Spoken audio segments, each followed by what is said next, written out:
Sensory integration in the classroom is especially important for teachers who service students with sensory processing disorders. This video will give you a few examples of things that you can do within your classroom to help your students. If you have a student with hypersensitive tactile dysfunction, you may want to consider providing the student with preferential placement during the classroom lineup, such as at the end of the line, so that they are not within close proximity to other classmates. You should also teach your student how to set physical boundaries with others, such as saying, "I prefer not to be tapped on the shoulder, but if you need my attention, please feel free to call out my name." Teachers should also provide different fabrics and materials for their students to work with in case they prefer not to touch a certain texture. It is also important to teach these students the importance of personal hygiene and work on self-care skills through scaffolding to desensitize the student.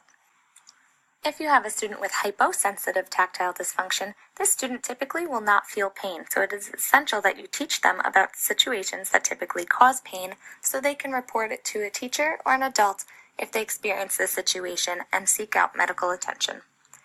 These students also benefit from deep pressure through a weighted blanket or a vest, or participating in heavy work as a classroom job, such as carrying a heavy stack of textbooks or pushing a heavy cart down the hallway.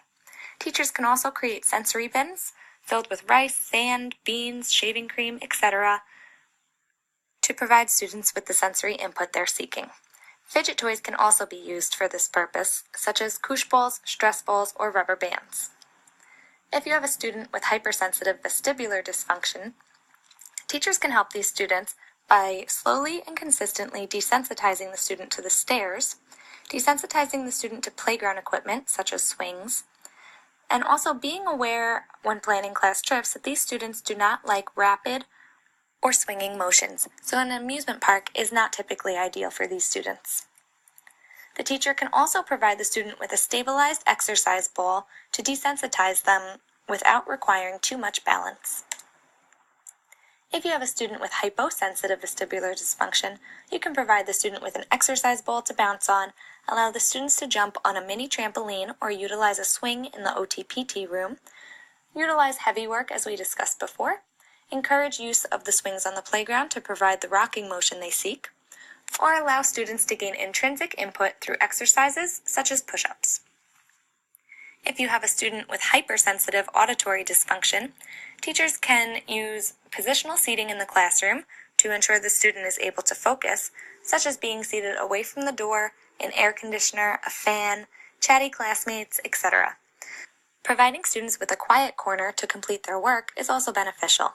Students can be provided with earplugs or noise-canceling headphones for independent work, and teachers should warn their students when there is an expected loud noise, such as the bell ringing between periods. Because these students often lose focus because they are distracted by other sounds, written notes will ensure that the student does not miss anything during a lecture if he or she becomes distracted. If you have a student with hyposensitive auditory dysfunction, the teacher can help by providing the student with headphones so he or she can listen to music or watch educational videos at the volume of their choice. They should also be provided with an auditory FM system so that they can adjust the volume at which they hear the teacher speaking. These students typically benefit from louder noises and have difficulty processing auditory information when spoken at a normal or low volume. So using an auditory FM system will allow them to listen to the teacher at a higher volume.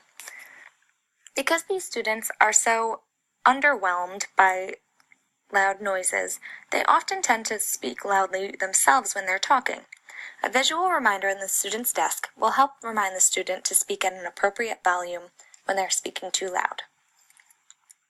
If you have a student with visual dysfunction, these students are typically overwhelmed by light, colors, and other visual stimuli. Teachers can help by decreasing or limiting classroom decorations or keeping them behind the student's seat out of sight. Teachers can also adjust classroom lighting to one that is more tolerable to the student, and preferential seating closer to the board will help limit distractions and help the student with tracking and copying of notes. A table easel will limit visual distractions and help the student to focus.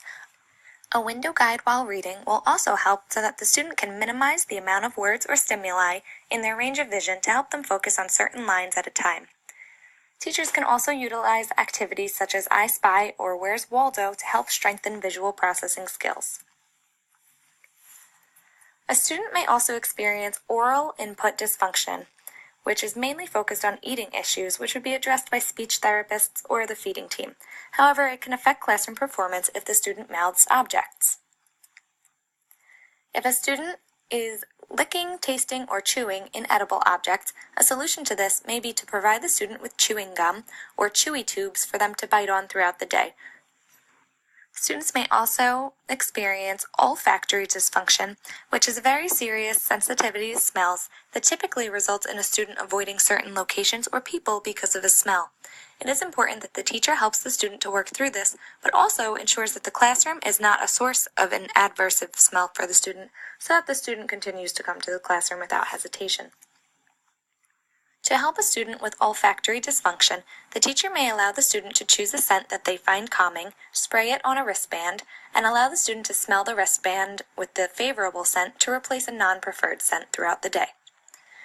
The teacher should also teach the student appropriate ways to react to unfavorable smells so that they are careful not to offend someone if they do not like the smell of their perfume or the way that their home smells. These were just a few examples of things that you can do to help your students with sensory processing disorders to feel more comfortable and work more productively in your classroom. All students are different, so these techniques are merely examples of things you can try to help your student regulate their sensory needs. These may not work for everyone, so try to find what works best for your students.